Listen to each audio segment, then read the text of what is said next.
I'm committed to helping more people create freedom in their life through success in tech sales and the pursuit of self-development. Boy, are we in for a treat today. We've got a unique guest, a guest unlike any we've ever had before. He's one of my favorite customers that I've ever had in tech sales. And he's the reason this tech sales path is so sweet, because it's about the people you meet. I'm a poet and I didn't even know it. It's David Peppard. He's CTO of CourseCareer Health. And David, I wanted to thank you for joining. How are you doing today? Pretty good. Pretty good. We're going to dive into the mind of a CTO. What does David care about, or other CTOs like David? What are their priorities? What have been some sales blunders and some things not to do? How do you actually get meetings and progress deals in the sales cycle? Very excited to learn from David. If you guys get value out of this video, make sure to give the like button a love tap, because the YouTube algorithm loves that too. And we'll show this video to more people who could benefit from the message. And of course, shameless plug, subscribe to the channel. I've got weekly inspiring interviews with great guests like David. So let's dive into it. David, I wanted to start out with your career journey. What drew you to technology, and what have been some of your career highlights? Yeah, I think, at a young age, I was always taking things apart and putting it back together and trying to make things work a little bit better, and always optimizing things. And probably, I think it was in third grade, I started getting into computers, which was pretty young because I was born in '69. So that would have, this was like in the mid '70s. Wow. And, my dad kind of embraced it. He was an entrepreneur himself, and he ended up sending me to some computer classes. So I learned the Apple platform, which is amazing. That was a little bit later because it wasn't out yet. But before that, it was the TRS-80, Radio Shack computers, and then a bunch of computers from then on. And by the time I was in fifth grade, he had donated a couple computers to our school library, and I was teaching kids down in the basement library at my local Catholic school. And I think ever since then, I've kind of always loved being able to do, technology-driven projects with computers. And there's a lot you can do with a little. It just takes some time. And so I went to college for mechanical engineering, computer science, and math, and got out of that, and originally got into manufacturing. Then I started getting into the manufacturing side with technology, and then using ERP systems. And next thing you know, I'm in the role of a CIO, and that's kind of been my career journey. I do like to understand the entire business model all the way through, doesn't really matter what industry I'm in. So whether it's manufacturing, or I've been in banking, I've been in, consulting. Last 20 plus years, I've been in healthcare, both human health and pet health. And I think we're going to talk about pet health probably. That was a pretty interesting career highlight. But, it's a great field.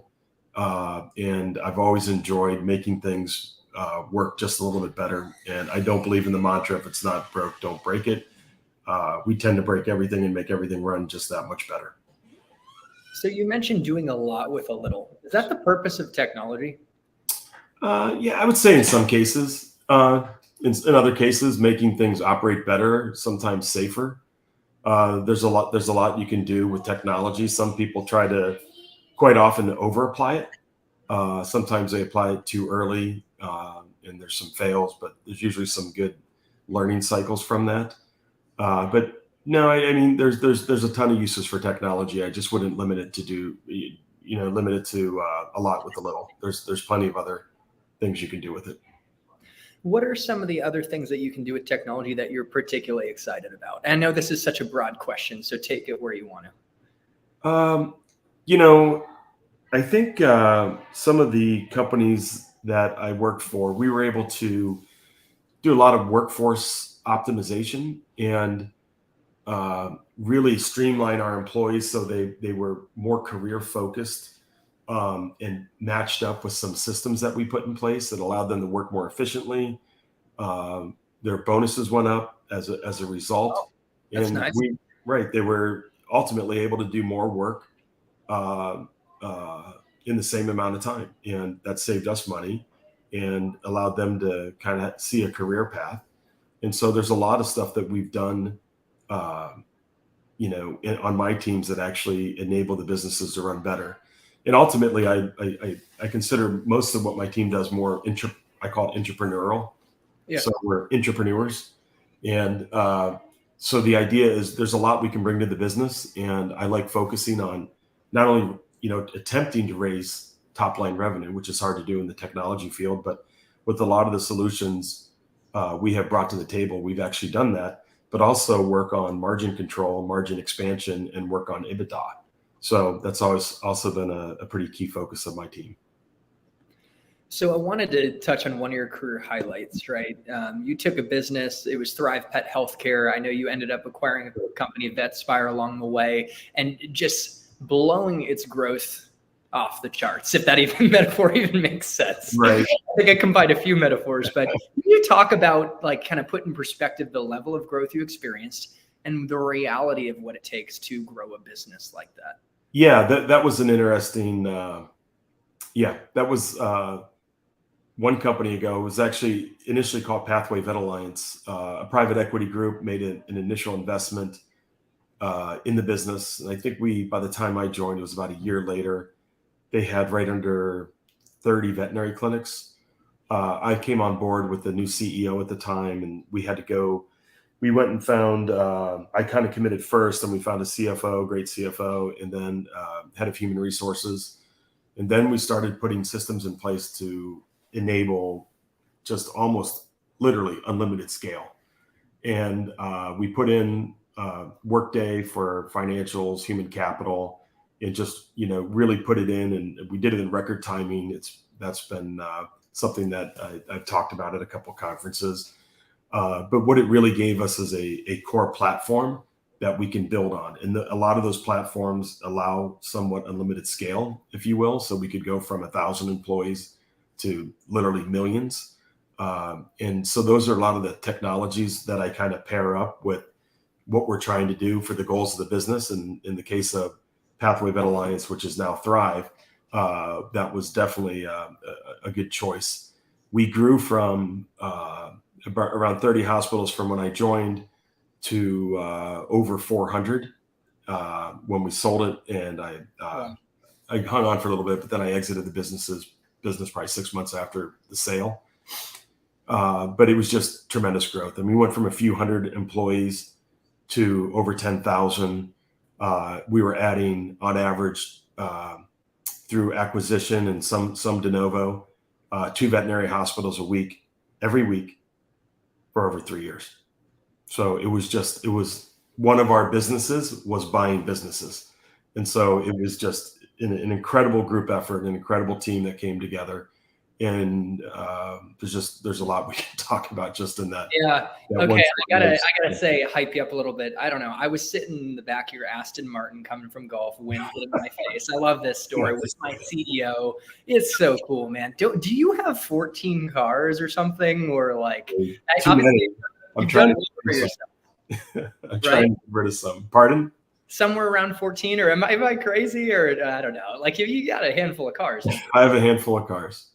What's your favorite? Is it the Aston Martin or? Oh yeah, without a doubt. Yeah. Without a doubt. Love 12 cylinders of power. Front end. Go ahead. Yeah. Yeah. Wonderful.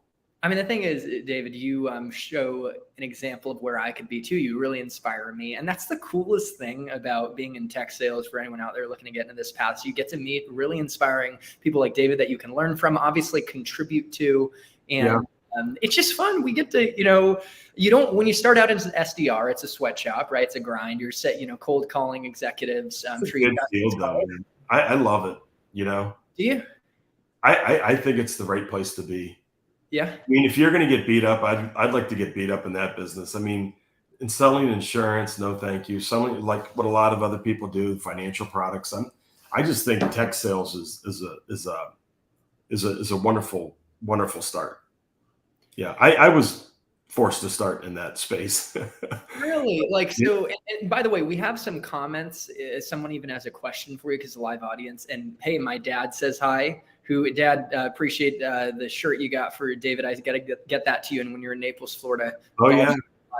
But thanks for that guy.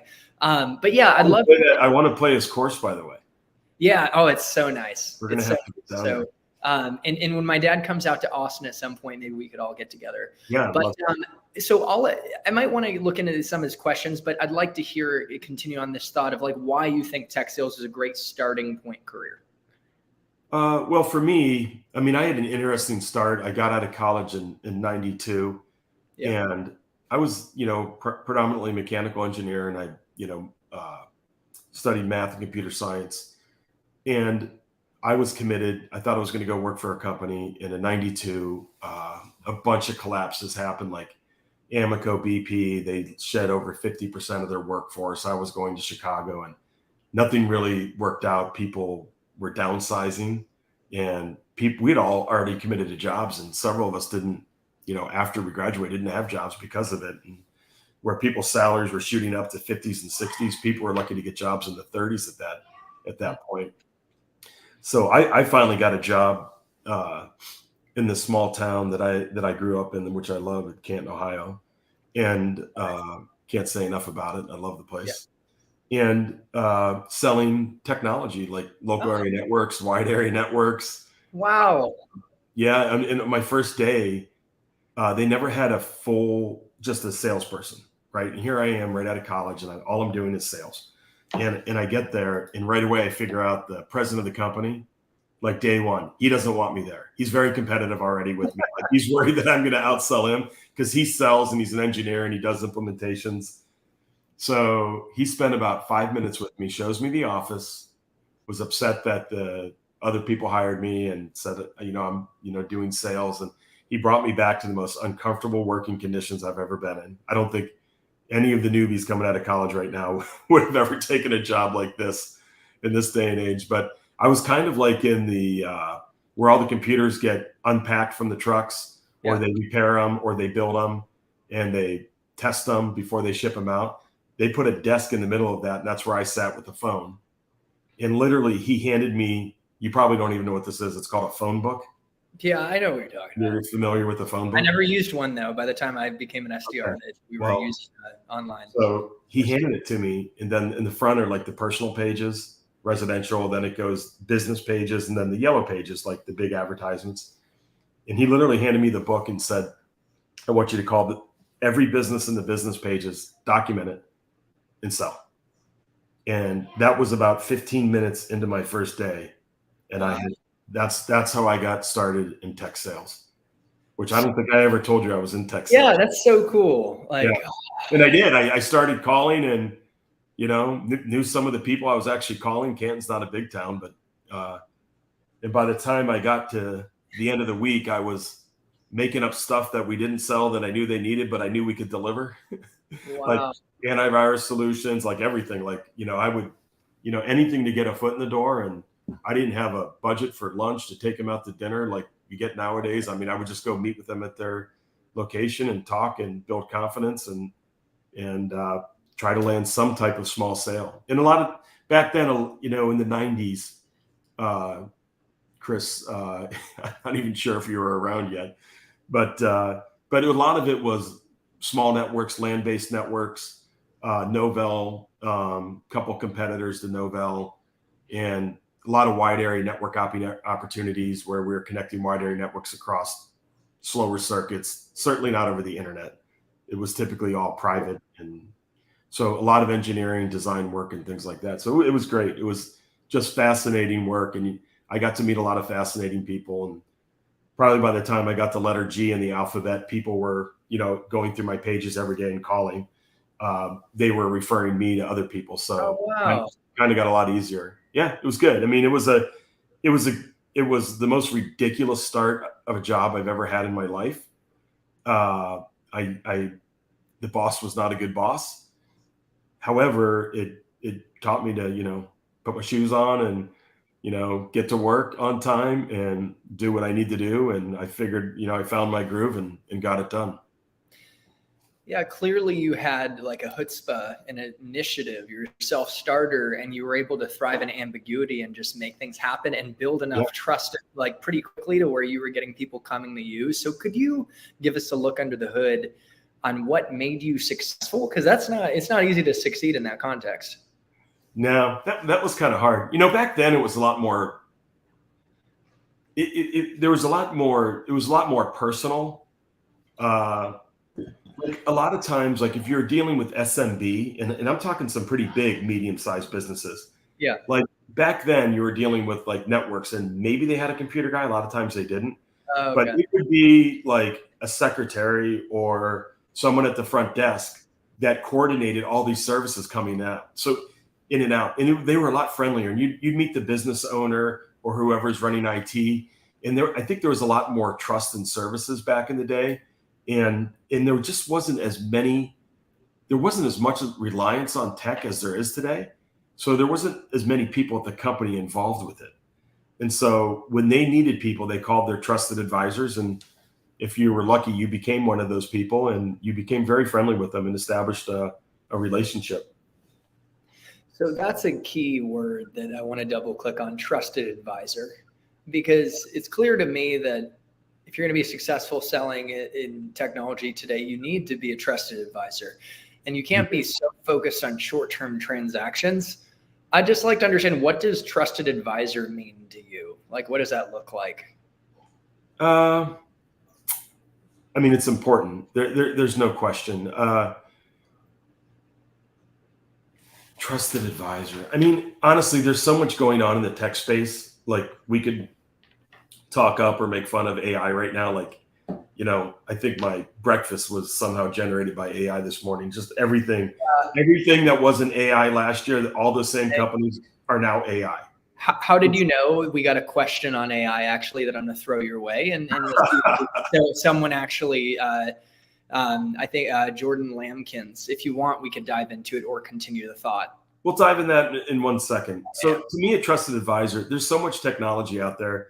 I do a ton of reading, and it's just not in my space. I do a bunch of management books and some leisure books, and I try to keep up. It's hard to keep up it's hard to keep up on everything. Yeah. One of the areas I definitely keep up on is security. You have to do your homework on security and stay on top of it. But in other areas where you're maybe looking at products like AI, which I've done, and am still looking at, and I leverage it too. We'll get to that in a second. Yeah. Okay.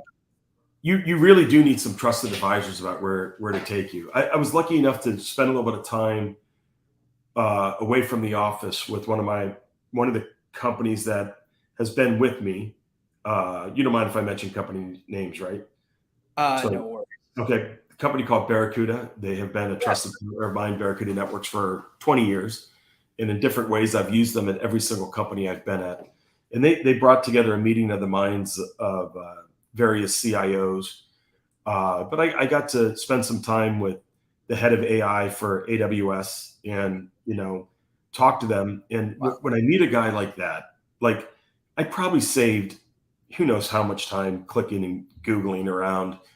But how we can use it. And I was able to talk to the CTO, Fleming from Barracuda at the same time about how they're leveraging it. How have they partitioned it off so their information doesn't creep out? And you probably save, 30, 40 days of just nonsense work. And so those people are incredible trusted advisors. They're not comped on sales dollars, but on platform usage. So there's never any pressure. Now, when I work with sales teams, and if they are selling me specialty, I kind of vet them to make sure that they know what they're talking about, to make sure that I can trust them. I mean, I always start with extending trust, and it's up to theirs to lose. And so I think in those special niche categories, I'm really looking for trusted advisors that can help me, and I embrace that. Yeah, no, that's really helpful. And of course, these leaders like heads of AI at AWS or CTO at Barracuda are going to be trusted advisors. They're going to teach you things you didn't know and save you time. And that's something I'm working on as a seller. And I have a lot of room for improvement to be able to come to you or other customers and be able to share relevant stories or insights around new technology. I've actually been reading up, David, a lot on generative AI. And so, hey, maybe we'll talk about that in the future. I'm sure you know quite a bit about that and have been getting ahead of it. And speaking of AI, I did want to acknowledge the question from Jordan Lambkins. Jordan, thanks for showing up. Des, thanks for showing up. Dad, again, thanks for showing up. We've got Jonathan Galt. He says, hi, David. Hi, Chris. Thanks for showing up, guys. This is a lot of fun. So Jordan said, curious to hear your take on AI as it relates to management within healthcare. I know that's a broad question, but no, I think I get it because I live this every day. I went to, there's a group that's been holding somehow an AI in healthcare conference, I think for over 15 years. What? Yeah. Because healthcare is archaic, right? There's the slow adopters. No, I know. Well, I mean, AI started back in the 50s, right? Interesting. But this latest swell, has really kicked up in the past, with this generative AI and large language models in the last 2 years, right? It's just been, unbelievable, the leaps and bounds that that it's made. And so, yeah, this group is pretty interesting, but where I see it right now in healthcare, a lot of uses are truly around analytic tools and not end-to-end cycle business processes. So if you needed to do some analysis, like using Microsoft's Power BI or Tableau, using AI with those tools is a great way to analyze data, and it gives you the information back.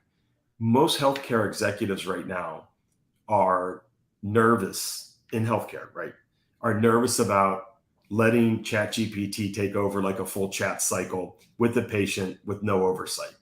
At least I am. I know it's going to get there, but right now I'm a little bit concerned about implications, giving out bad information, wrong information. How closed loop is that cycle? That information obviously can't go from one patient to another, even though they're inside of our company, and we provide services to both patients. We can't cross-share that data. There's just a ton of regulations around it. One of the areas we're lightly touching on it right now in using AI is in our call center and how we analyze traffic patterns, and so there's no human health data involved. So we're just starting to get into that, and that's going to be pretty interesting. Then if you start mixing that up with cool tech like workforce management and there's a lot of interesting things that we think are going to happen once we start doing that. But yeah, I mean, AI, there's a lot to it. There's a lot of people. We've looked at a ton of products, as you can imagine. Yeah. And I think I'm still a little gun shy. I don't have the development team size to go build our own AI. So we're still looking for AI vendors that meet the niches that we're trying to tackle right now. Don't want to build it.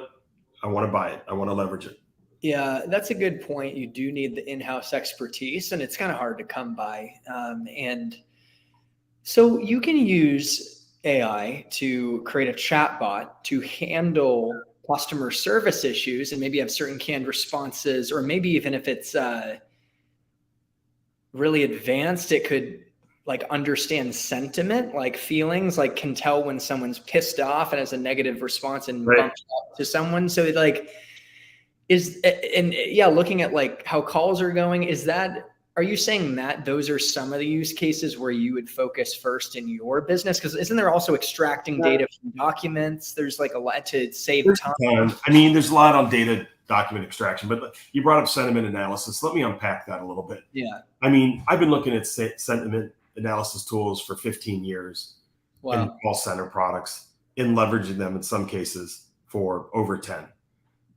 So we actually have in our latest platform, I'll plug another company. We looked at all the platforms. We really like TalkDesk right now. We think it's a phenomenal product.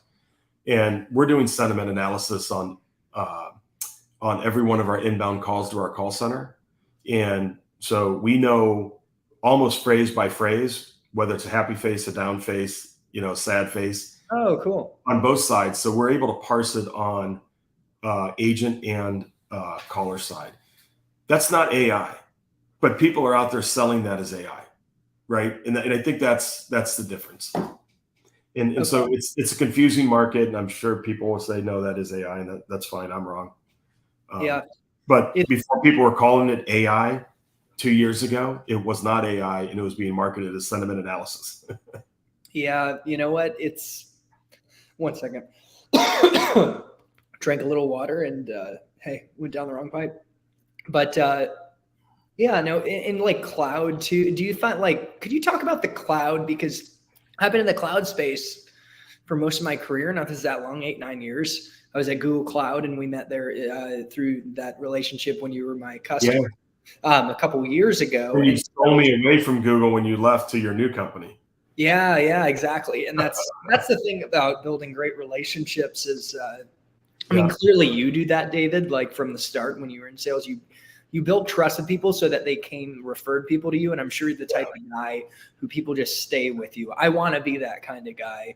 Right. You know. So anyways, if you have any thoughts to riff on that, feel free. Otherwise, I think I had a team. Well, I mean, on cloud, I mean, everybody knows what's going on.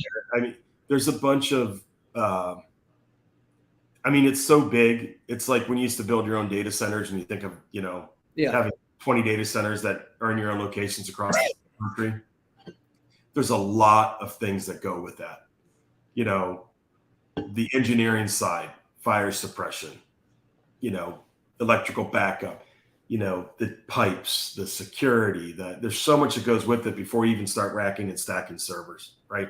Yeah. So now we take that, we shift it to the cloud, and it's kind of out of sight, out of mind, but you still have to develop. There are good best practices out there, but you still have to develop your own company's best practices, which are literally different from company to company. Companies like, when you look at Pathway, we were growing, you know, exponentially. We literally were. We were like, we hockey sticked, and, you know, and it never ended for 3 years. When you start looking at, you know, the company I'm at today, you know, we're a slower growth company, but a stable growth company. Yeah. There's different needs when you start looking at the cloud, or what you're looking for and what you're trying to get out of it. And from an investment side, sometimes, you know, in these high growth,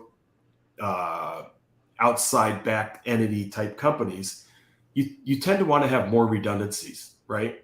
Where if you're a smaller company that, you know, still large, but you can have a higher tolerance on fault tolerance, for example.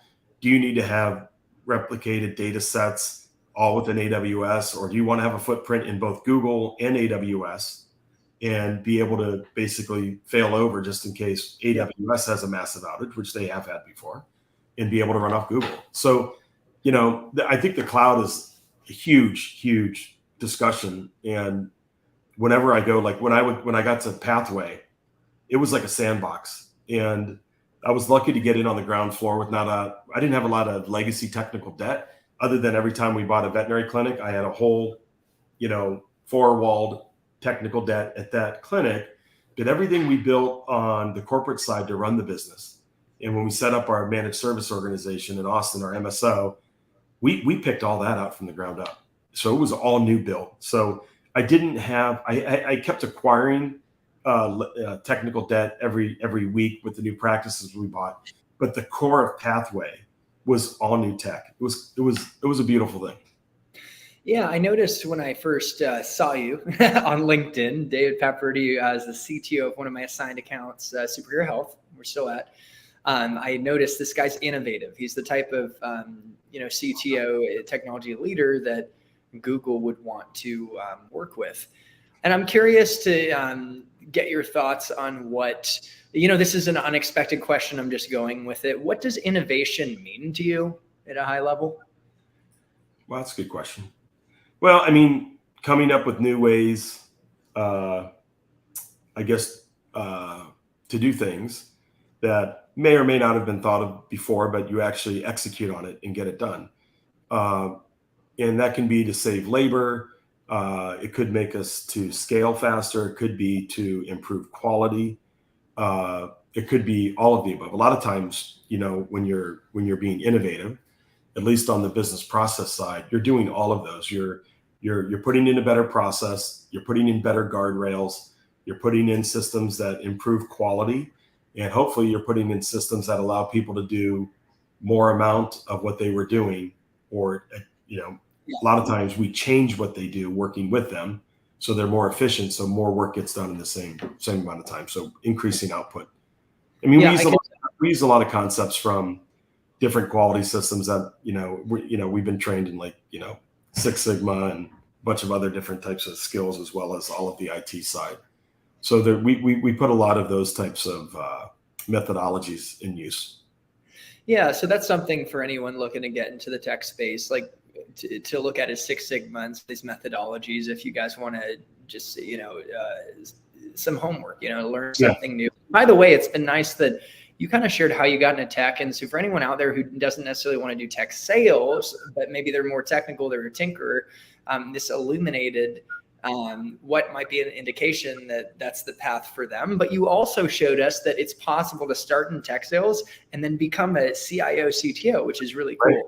Now, no, it completely is. I believe in starting at the, either in sales or service desk, and working working your way up. I do. I completely think that it gives you the basis to have those conversations, that you've been there, you've done that, and you're still willing to do it. I'm still willing to take a phone call. I'm still willing to man the service desk, or pull a patch cable if needed, or rack and stack some switches, pull an all-nighter, I'm in. And when you work side by side with your team members like that, I don't do it to prove a point. I do it because I enjoy it. And the enjoyment of that doesn't come from, cutting your fingers, screwing in rack nuts, even though those have gotten better from in the day, but it comes from hanging out with your coworkers, getting to know them. A lot of things happen when you pull all-nighters, and, you share information, you get to know them better. And what happens if you ever get into a crisis situation? You kind of know people better. You know how they react. You know how to work with them.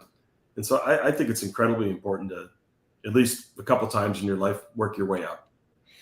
Yeah, I love the idea of being the executive like yourself who started at the bottom. It's almost like the retail CEO who swept the floors first, and he learned the business from the ground up. I read Bob Iger's book, and shoot, I forget what it's called, but I read it. And what stood out to me, one of the stories, is he started out, I forget if it was NBC, CBS, but it's more about the concept that he was serving coffee on the production set. And look at him, now, like having run Disney, being the CEO. It's cool to see that he learned the whole business, from the ground up. And I noticed you brought that up. I was out to dinner with Bob Iger's CIO, who's retired now. What? Last night for dinner. You know so many cool people. Like, that's American authors. This is the best day of my life, guys. David knows that. Was that decent singing? I only sing for interviews with David Peppard. But okay, I had a couple more thoughts, and we're going in some different tangents that we didn't expect, but I can't help it. So let's see. Quick acknowledgement. Steve Null is on here, and he said, "Great discussion, Dave. Glad you're well. Miss having lunch with you at Gabe's." Do you remember Steve? Yeah, he's a fantastic guy. I've known Steve. I was away at college, and I would come home. I was interning at Diebold, and my good friend interned at the Timken company. And then we switched. I did Timken, and he did Diebold. But we would drive way ridiculous, like 15 minutes out of our way to go. I mean, it was completely on the opposite end of town, to go to this Gabe's Deli, where these nice elderly ladies worked, and they worked the deli counter, and they had hot meals, and they'd make you a sandwich. But we had this crew of John Kassler still has a landscaping company. He still, to this day, cuts my grass in Ohio and does all my landscaping. And he's one of the most trustworthy people I've ever met. Steve Knoll worked for him at the time. And I got to know Steve really well. We'd sit on a picnic bench, and every other day they would show up, and we would be there, and we'd have lunch together. And every once in a while we'd see each other at a Summerfest and have a beer. And I think Steve has worked his way up. I know he was a Pepsi truck driver, hardworking guy, and I think he's in steel sales now. Has worked his way up through the sales cycle, and just he's a great guy. Hey, Steve, how you doing? It's been a long time. Yeah, love to see it. Clearly, you have a bunch of fans, David, and we've got a great turnout live. And thanks again, guys, for showing up. And Steve, that's cool. Selling steel, that's pretty solid. Yeah. Anyways, I was going to say, in working with you, David, from business perspective, I've seen how you empower your people.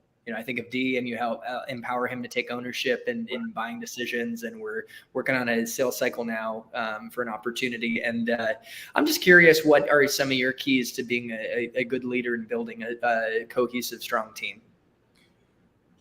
Well, I mean, CIOs, I think the shelf life of us at a company, it used to be 2.5 years. I think it's over that now because of COVID. I think we're stretched to like 4 years, 5 years. I kind of ignore all of that. I mean, I just know the most valuable assets when you go into a company. The first team that I've got to sell is my team, right? I mean, if I got hired, usually the board believes in me and my peers and the CEO believe in me. So I think I've made that sell, even though I have to keep reinforcing it. So I really have to real quick get my team on board. Those can be tough, right? And certainly during COVID didn't help when you're not going to work every day and most everything was done over Zoom. But, I think the keys, you have to put together a strong strategy and you have to be able to break it down.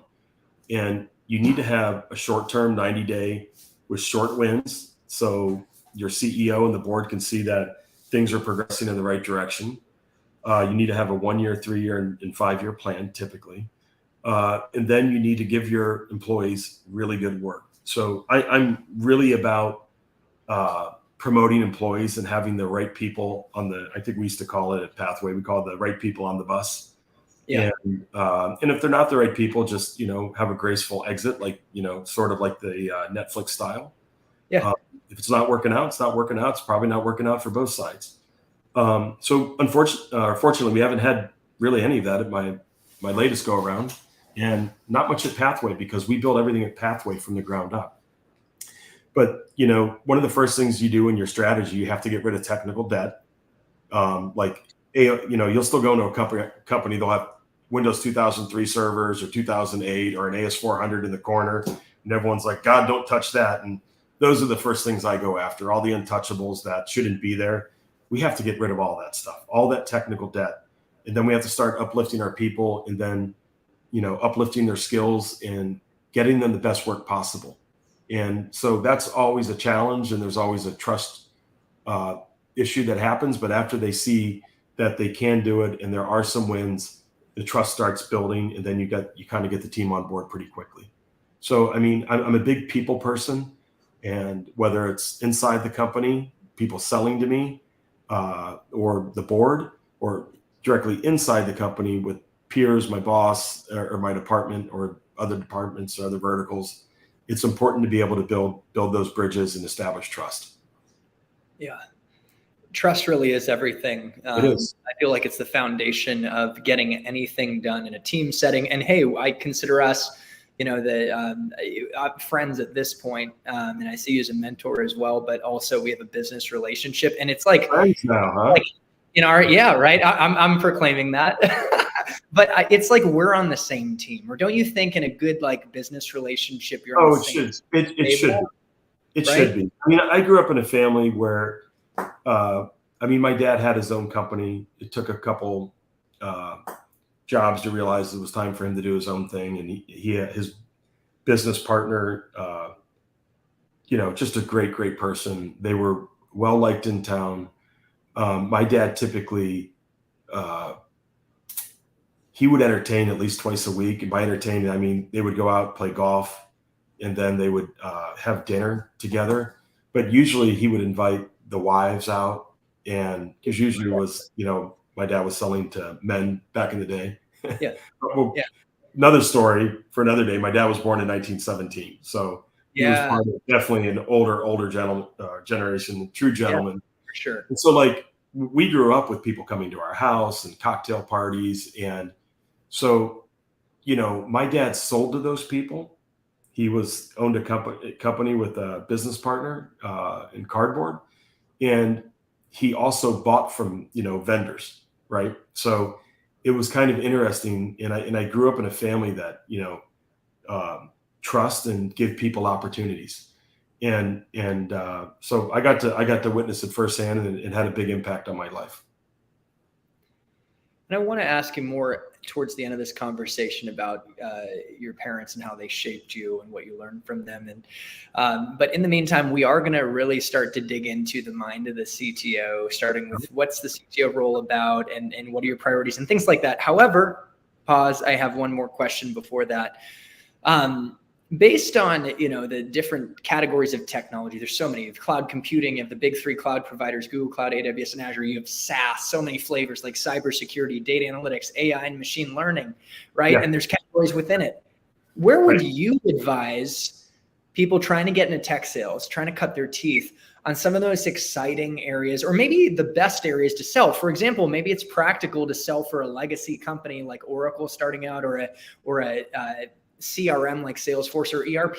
But what do you recommend in terms of the categories where people should look to start their career in tech sales? Yeah, boy, that's a good one. And, probably a year and a half ago, I would have gotten it all wrong. That's how much our industry changes. Now, the core fundamentals I operate by haven't changed, but who I would recommend people to go work for, have changed. It's changed dramatically. Like, I was just out at the the old Howard Hughes hangar. I think. Yeah. Oh, yeah. So basically, that's where I was supposed to go, but it was the pandemic, and so I had my trip there. I never got to set foot because I ended up joining Bespin, where I'm at today. It's stunning, and I'm in the parking lot, and I park my car, then I hand it off to a valet. At the end of every other row, there's a stand with umbrellas, and they have waters, and it's 2 Google employees every other row, and then there's a bike locker room. I counted about 40 some people working in the parking lot. And then, so like, I'm counting. Oh yeah. No, I'm counting. I'm like counting all of this because I'm looking at my Google bill going, okay. And so as I walk in, I'm like, the place is stunning, right? Coffee shops on every floor and everything. And I'm like, is this really sustainable? Well, a year later, they're laying off thousands of people. And so back then I was like, wow, Google and Amazon, incredible career paths. Yeah. And so I pull back on that. I'm not I think this. I try to be as transparent as I can. Sometimes in your jobs you can't be fully transparent, based off corporate strategy and some other things. But some companies I would avoid are companies that you feel aren't doing things ethically correct. And I don't want to name these companies, but like what they've done with data and filtering content and stuff like that. I think you got to really think about, is that right for you? Do you want to be part of that? I do believe AWS and Google are still strong companies to work for, but I just don't know what they're doing on the cloud side of hiring. Now, you brought up some interesting other things. There's going to be a lot of emphasis over the next 2 years on cost savings. And a lot of CFOs are having to change their compass, if you will, over to focus more on the cost savings right now as interest rates are climbing and lending is getting more expensive. And there's been some shifts in the balance sheet.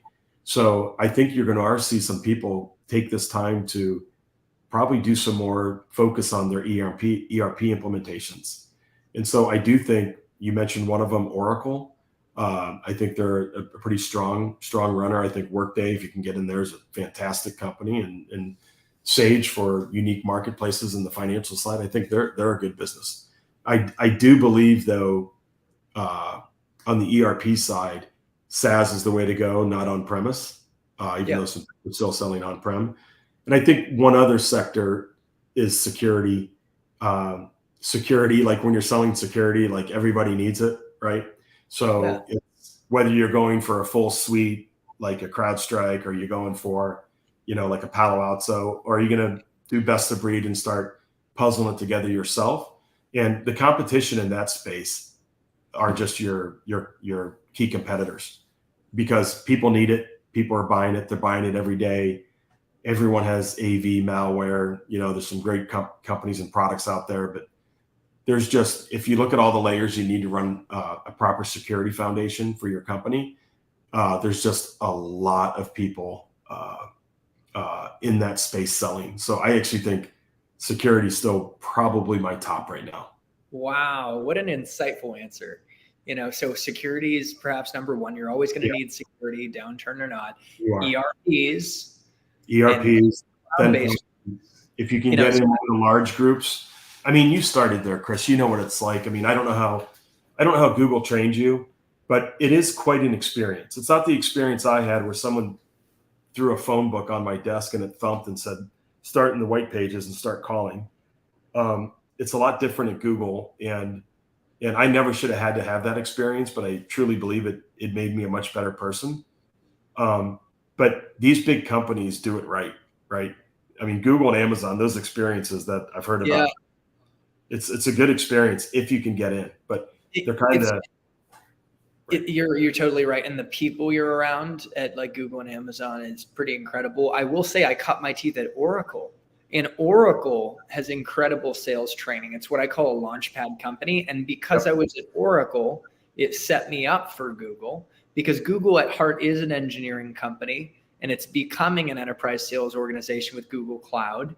And so they've recruited a lot from Oracle, SAP, an ERP, like you mentioned, Salesforce, Dell, Cisco, big companies like that. So there's Oracle doesn't make a lot of mistakes.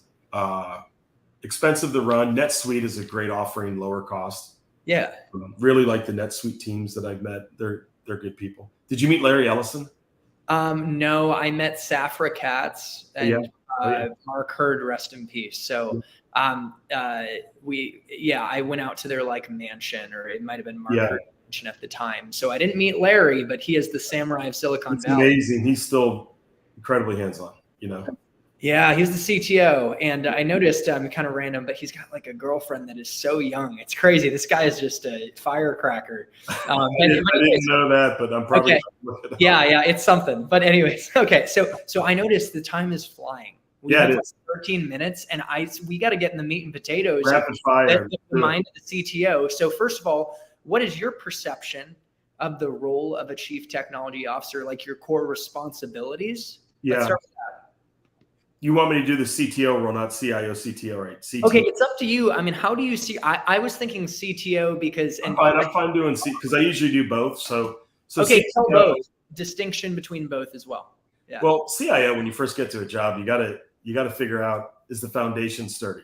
Like, everyone tells you everything's good, but you have to test the waters and make sure that what's there we can build upon. And then you have to map that out against what the corporate goals of the company are. And you can't build to what they're telling you the demand is. You have to far exceed that for stress testing and growth. So the CIO has got a lot of responsibilities around security, the information side, information security side, having really great innovative systems that your people can use to be productive, innovative. So the CIOs are working hand in hand a lot of times with the other different business partners in the company. And if you have business units, and you're really there to make sure that systems are available, they're meeting the needs. A lot of times you have analysts that you drop in each one of the groups that kind of help be the PM and the bridge between your department and those departments. So you kind of have a pulse on everything. On the CTO side, a lot of fun happens there. But basically looking at a lot of the technology and what you can do to make it better, like hyper-focused on, what technologies should we have to take SuperCare and past life, Pathway, past life, US Acute Care Solutions, and EMP. What technologies do we need to put in place to be, the industry leader, right? To make our employees' lives enjoyable, to make people want to come to work and say, we've got the best tech ever. And so chief technology officers get to work with the CIOs and C-suite and just have a lot of, fun bringing together innovative and interesting ideas. Not all of them get through, but, the right ones do. And, as you constantly have success, your employees are happier. Your internal technology employees love success, right? They don't like the rug being yanked out from them before something's launched, or they want to see something through to success, and they want to see the smiles on the other department's faces when they're using the products that they deploy. So I think both of those fields are awesome, CIO and CTOs, and I think I luckily landed in the right profession. Yeah. Well, my interpretation, and keep me honest, is CIO is reducing risk, through things like security, keeping protected, reducing costs, keeping the lights on, and CTO is forward thinking. How do we differentiate the company and stay ahead of the competition? Keep our people thrilled to be at work. Is that like a good dumbed down summary? Yeah, it's a good dumbed down. Sometimes, like, depending on how, a lot of times you don't have a CIO and CTO that are both super strong. But if you do, and they have a very good symbiotic relationship, a lot of times they work well together. And then you've got the technology guy picking out incredible stuff. There's an ease of transition as they move that into development, testing, production. And then you have your CIO, he's the operator of it, right? He's got to operate the tech that this guy over here is meeting with the sales teams, like the Chris Bussing's of the world, and picking out. So how about the engineering team, the VP of engineering, or you have an engineering team? Are they building and executing on the vision of the CTO or product teams, or like, and is the CIO like serving the engineers to give them the tools they need to build? How does that fit in? And I know it's different. Good questions. It's the size of the company. Yeah. It's the size of the company. Sometimes they're shared resources, but the problem is when they're shared resources, that typically is not ideal because there's not like a firewall between, what they're developing over here and what's been put in production. So it's best if each the CTO and CIOs have their own teams. Yeah. So So it's going to be different for like a SaaS company that is like super innovative. Their product is software, super tech savvy, probably a bunch of engineers, versus more of a traditional enterprise healthcare company, financial services, retail company. They're probably would you say that the SaaS companies are more engineering heavy? Is that accurate, or is it maybe not? Maybe that's not the case, but what have you seen? Yeah, SaaS companies tend to be, if they're offering a true SaaS product, they tend to be more engineering heavy.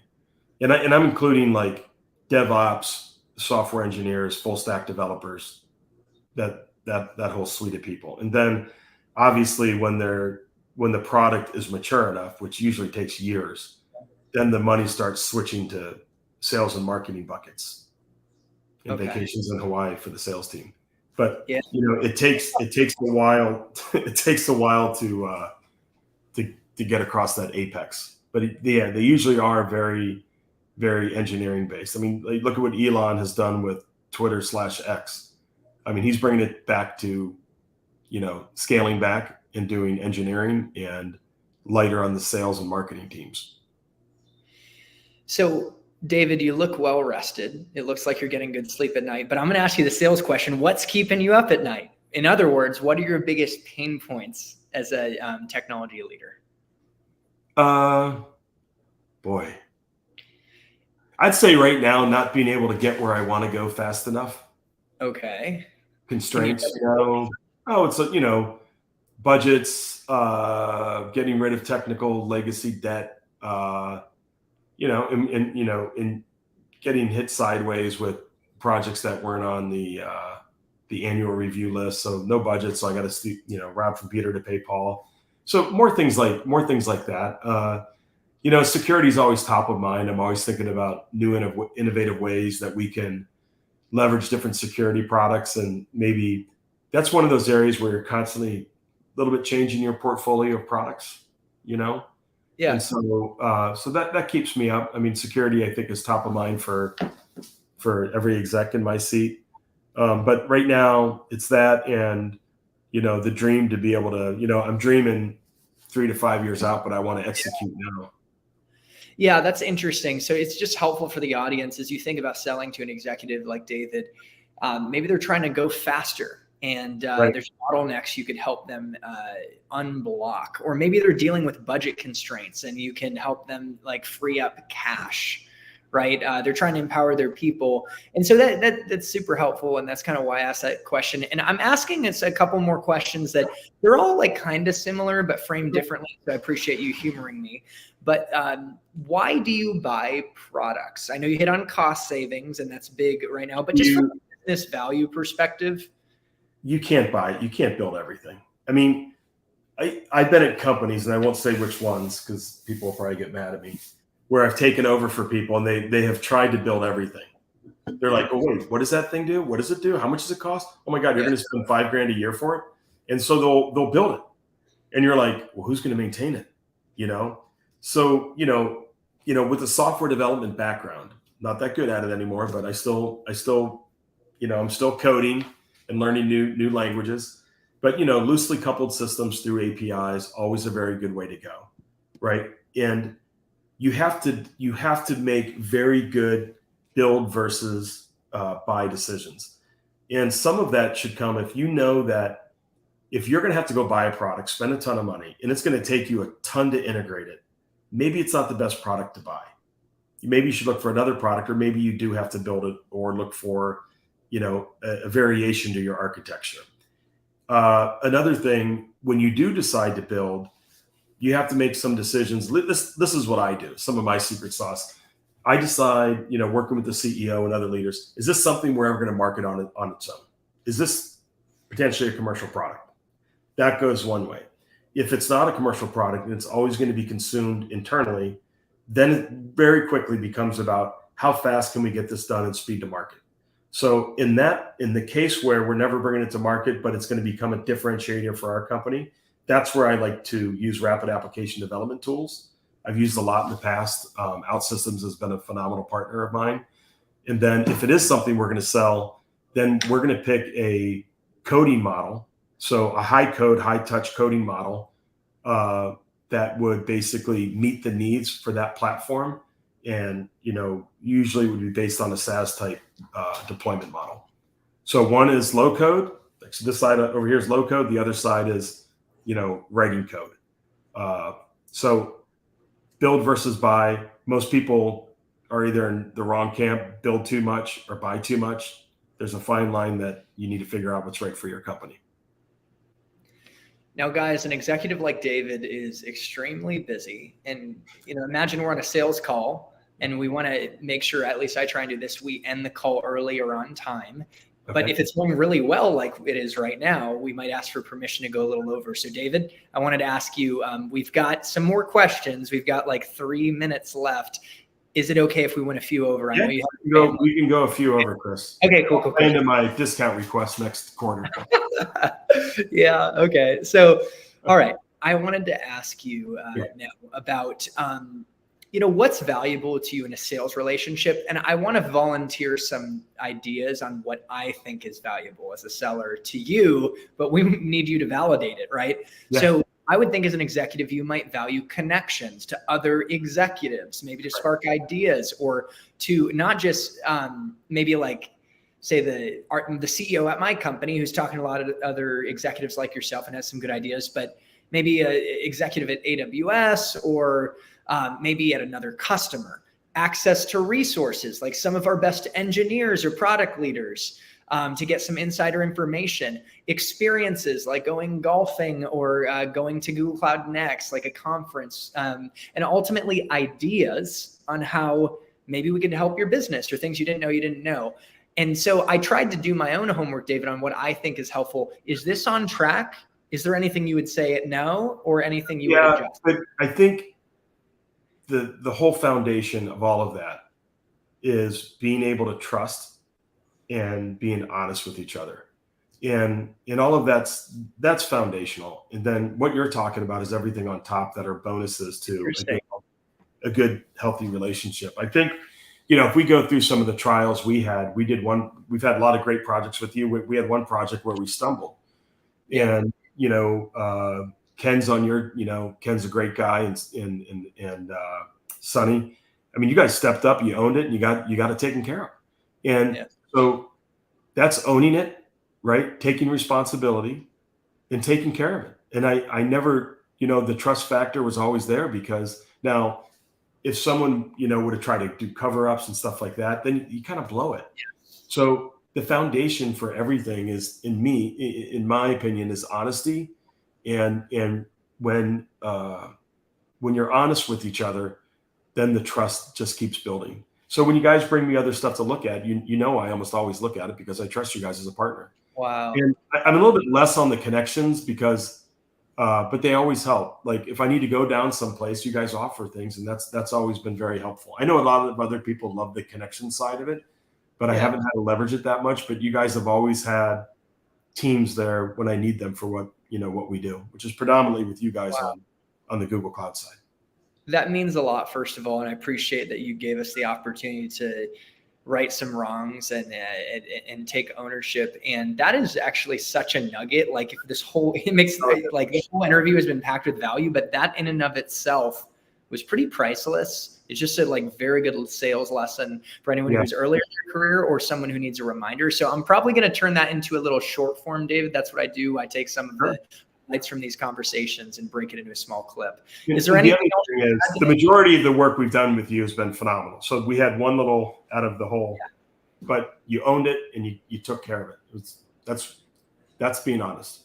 Yeah, no, I appreciate that. And my dad said, my dad's a character. I can't wait for you to meet him. I'm a little eccentric, and he might be me on steroids. I'm sure he's going to tell me a lot of stories like this. Yeah. Oh yeah. And so he says, looking forward to having David at Naples National for a special day lunch and golf. If ever in Naples, I'll make it happen. Really enjoyed David's interview. My dad always said something. He's like, take care of people and make it happen. And I think it's kind of what you're saying. It's like, you make a mistake, well, take care of it, make it happen, or, have integrity. And so I can't wait for you guys one day to get connected.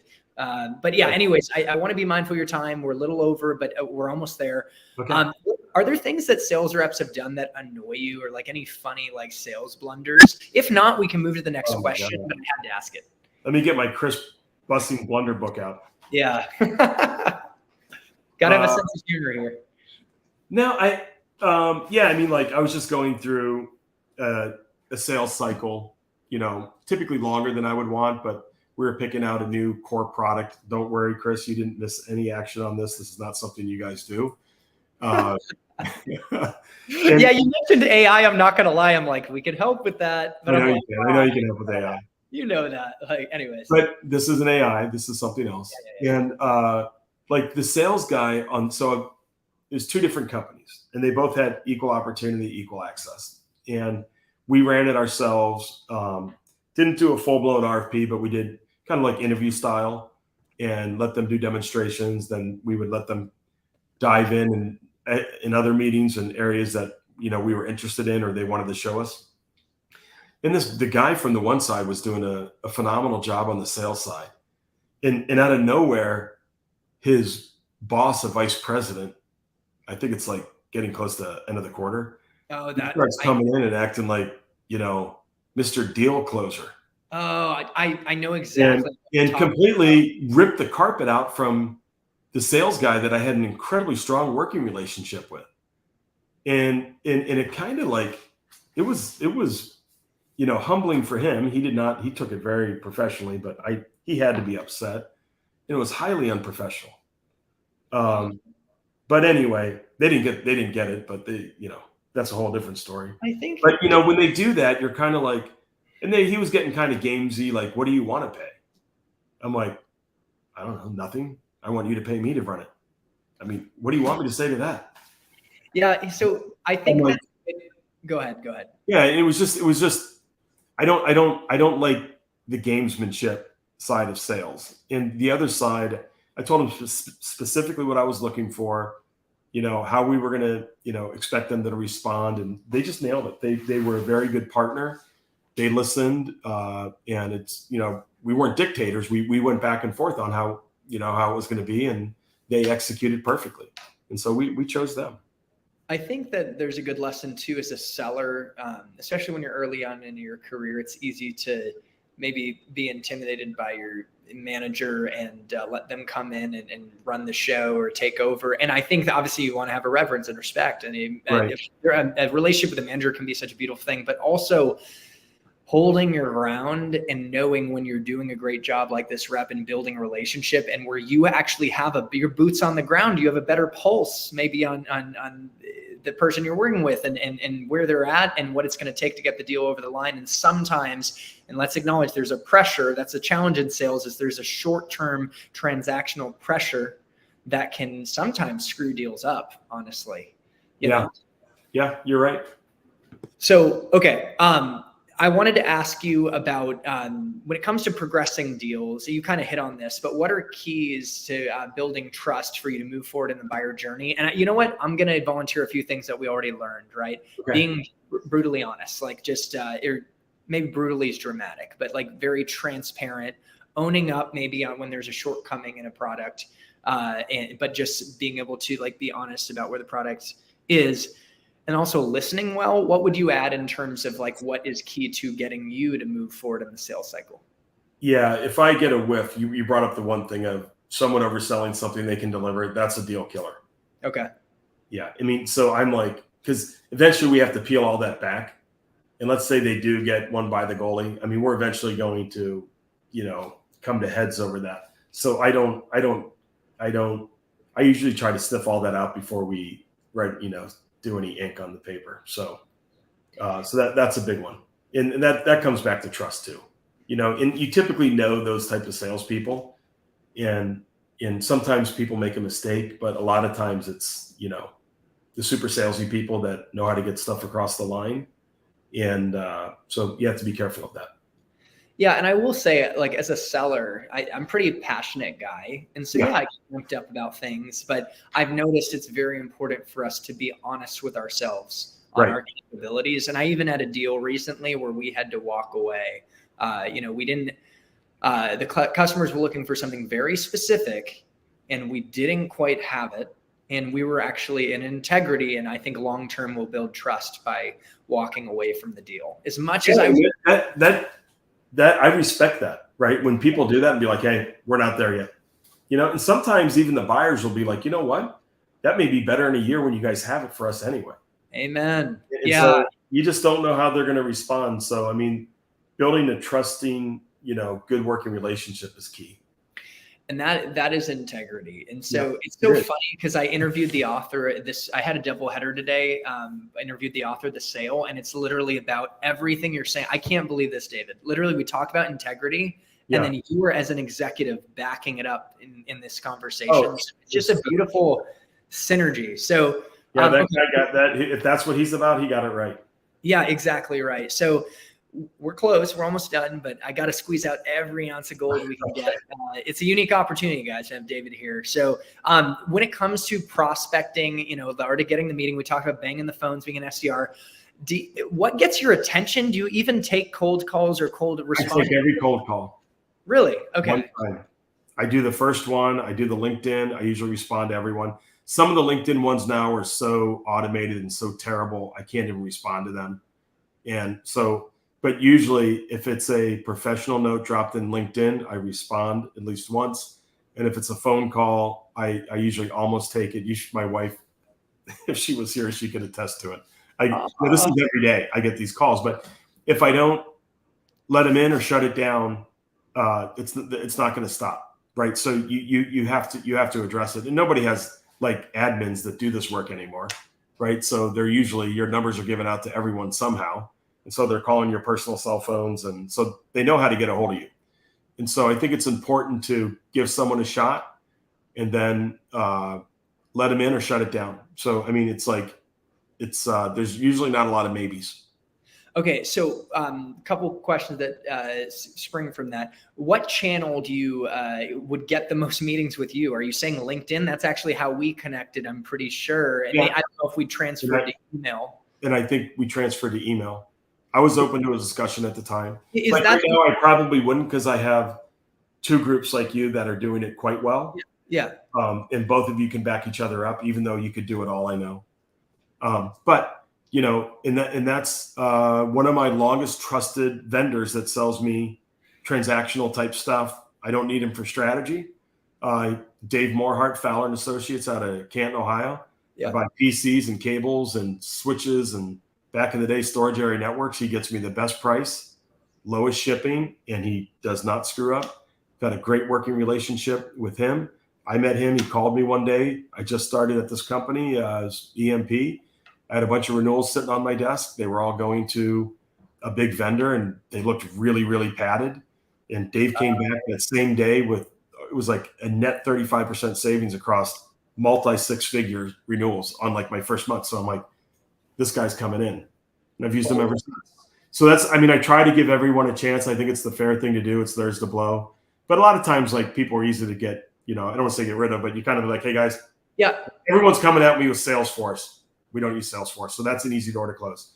And then it's the ones that, we kind of may need them, but I don't need you now. Those are the ones that kind of linger on. But the ones that I do need, we start immediate conversations and see if things can work out.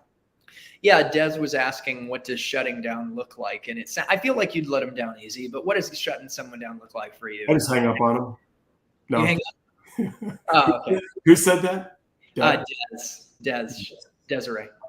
Desiree. I mean, it's polite. It's usually, we don't need that. Whatever they just pitched me, I'll say, we're not looking at that. We may be looking at it in a year. So it's either a deferment or that's not even in our wheelhouse. I have so many people calling me for crazy things right now that how many outreaches do you get, like, across cold call, LinkedIn, like a day, or like, it'd just be interesting to get an empathy. LinkedIn, probably 15 a day. Man. And at least the same in emails, and probably 2 to 3 phone calls a day. Wow. Okay. I mean, that's a lot to manage. So, okay, final question on this piece, and then we have like 1 or 2 more, I promise. Okay. But what does get a meeting with you, though? Is it that here's what I think as a seller, but again, I'm trapped in my own perspective. I share a relevant customer, or like a similar customer to you in the healthcare space. We helped them save $50,000 on their people costs over the year, or like, you know what I'm saying? Like an outcome.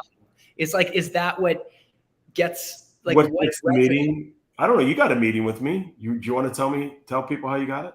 Yeah. I mean, now let's be real. I had the Google brand. Oh, you did have the Google brand at the time. Here's why. I needed help with Google at the time. Yeah, and you were a customer. So let's be real. We gotta. That was easy. I can't give myself too much credit. I lucked out to get the greatest customer in the world, though, who is willing to give people a shot, who is a pleasure to work with. So thank you, Google. But we can't. So what do I do? What lets them in the door? I'm not a big cheesy guy, and I already know when people are using automation to hit me up. I mean, I put these systems in, and or respond 1 for this, 2 for that. All those. I don't really do that. I actually, if I'll look through real quick and say, did I already have an interaction with them where I said we're not going to do something? If so, then I'll go as far as blocking them. Doesn't happen all the time. Sometimes you have to, though. Sometimes you have to, because it's nonstop, and we just don't do what they want us to do. But to get a meeting, well, 1, if it's anything that I have a blind spot currently, something I need to learn more about, something that's in my strategic roadmap that I know I'm going to execute on within 3 months to a year, or I'll get a meeting towards the end of the year for budgeting for the next year if I know it's going to be a next year or on thing, so I could start building my casework and budget and ROI for the following year. I'll defer a lot to October and November. But by shutdown, I think I do it politely. If we don't have business, that's done. I try to just put that away. If there's a potential, I figure out working, with them, letting them know when the potential could be. Like, is this next week? Usually it's not. Usually when I'm saying there's potential, it could be, usually it's quarters out, right? Or maybe a year or so out. And then if it's more immediate, like, I need this and I've needed it, or it's a competing product to something that I'm paying for today and I got a contract renewal coming up, I usually don't do that for leverage because I think I'm a pretty decent negotiator and I don't want to waste people's time. I do it because I truly want to learn about their product, and maybe it's a lot better than the incumbent. And I am willing to switch if things work out. So those are the more immediate meetings I would take. Gosh, that is gold. I mean, it's even good for me to hear, David. Like, I'm taking notes, at least mentally. And I'm going to start blocking your calls now, Chris. Yeah. Block all of a sudden, I don't know if you're blue when I text you. So if I know it goes green, then I'm blocked. Right? I might have to get you a bigger discount. But okay, I have 2 more questions. Okay. This second to last one, it's actually a weird question. Okay. So we could skip it if we want, but I'm gonna throw it at you. Like, it's kind of funny. It's like, in sales, we come up against objections. Like, and you as an executive might have objections to not wanting to invest in technology. Like, it's too expensive. It's not the right time. We already have that. Do you have any thoughts on this is so weird, like how you would challenge yourself and handle your own objections if you were like a seller trying to like deal with your own objections? Like, what are the common objections you have and how do you get past it? Well, I don't know. What do you trying to do that? I mean, like, I've got a friend that he was in debate and we used to go back and forth. And when you're in debate, you've got to be able to take any side. If it's a 2-sided, a 3-sided, a 4-sided, you've got to be able to take any side and make a compelling argument. And depending on the company you're at, sometimes you're selling to the board, sometimes you're selling to the CEO, sometimes you're selling to the peers. So many times that's already part of my thinking. What are they thinking? So I can actually overcome the objections that they may have. And then I try to put myself in their seat as well to, what are they thinking about either me or the solution I'm proposing and bringing to the table? So I think a lot of the same things should happen in the sales cycle. An emotionally intelligent and salesperson is probably going to be reading me and figuring out, is he even interested? If he is, what are his objections? If he's not going to tell me, I've got to figure that out. Let me get in his brain and try to figure it out. I hate that saying, but and try to figure it out, and then I can build the different back and forth and use those strategies. I'm impressed. Is that confusing or not? No, I'm impressed. Like, you knocked that out of the park, and you gave a framework for thinking about foreseeing objections. Yeah. Which ultimately it's on us to have some degree of emotional intelligence, to talk to our sales team and the people out in the field that have seen the most common objections to get an idea, but ultimately to build the trust to maybe get Mr. Executive to open up and share what they are openly so you can address them and understand them. So amazing job, because that's a freaking hard question. I've never asked. It is a hard one, but I think when you put it in the context of a debate, I know there's a debate tonight. I like that. Yeah. Imagine you're asked the question. Imagine if you had to take both sides of it, and you have to answer both sides equally compelling. And so a lot of times I do think that's a good way to think about it. And it makes me think of empathy and going back to trust at the end of the day. So that's a core theme. And hey, at the end of the day, we made it to the end of this conversation, and this is the last question. Thank you so much for the time. And it's the coolest interview. What are some of the greatest lessons that you've learned from your mom and dad on what it looks like to live a full, amazing life? Oh boy. It's a broad one, but it's an emotional one. But so both my parents aren't with us. Lost them years ago, and but my dad lived to 95, made it through World War II. Yeah. Saw some of the bloodiest battles over there. I mean, just unbelievable. Had me later in life, and so I got dropped off in college, and people thought it was my grandfather dropping me off. Pretty funny. Wow. But they were relationship people. They had a ton of friends. They loved, extending trust, and they just had a good network of people, and just their relationships were gold. I mean, so a lot that I learned from them are give people opportunities, help those that need help, trust people, help people, give back when you can. You can never give too much.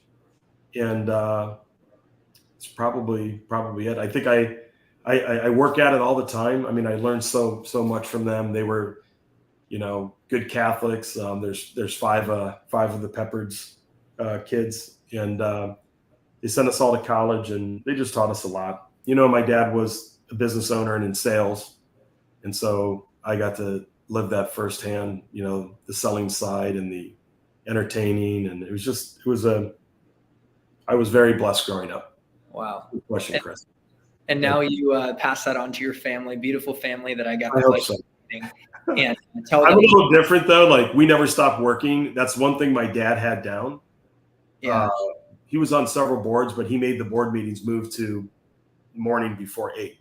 Wow. So none of these long dinners and stuff. Oh no, he was and he worked 8 to 5, and I'd be out in the driveway every night waiting for him when I was a young kid, and he'd pull in the driveway at 5:20 every night.